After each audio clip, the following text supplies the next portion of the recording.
On the walls of the Department of Literature at Makerere University hung portraits of some of the continent's great writers. Among them, one portrait stands out, that of Ngugi wa Thiong'o, a storyteller, creative writer, revolutionary thinker and activist who refused to be bound by anything, not even prison or exile. If you went through a literature class at any level of education in Uganda and never encountered Ngugi's work, you have only yourself to blame.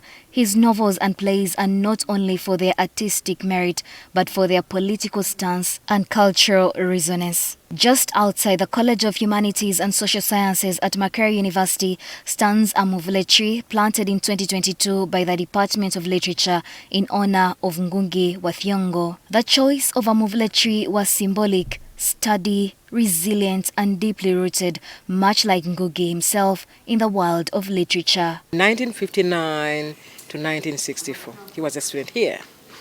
And Ngũgĩ has maintained an attachment and communication with the department. So in 1972, he was, I think 71 to 72, he was in the department as a writing fellow. Ngugi was imprisoned and exiled but never silenced. He documented the transformation of Kenya through colonial and post-colonial times. Born James Ngugi in Kenya in 1938, he lived through the Mau Mau uprising as a teenager, witnessing the brutality of colonialism which shaped much of his writing. His works include The River Between, Weep Not Child, and the play I Will Marry When I Want. Through these, he challenged oppression and inspired generations to reclaim their voices and languages. If you look at any one of his novels, even plays, the source, what informs him is our orature, is our African narratives.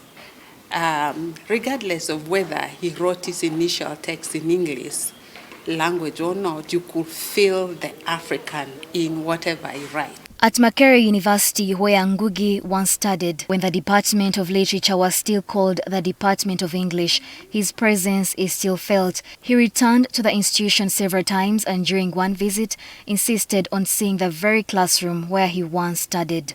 Those who interacted with him speak not only of their admiration of his work, but also of his belief in the power of literature to examine life, society, and history. So he made me realize the difference between analyzing social issues, from data that's created from interviews and social research, as compared to analyzing social issues from data that is collected in hypothetical worlds.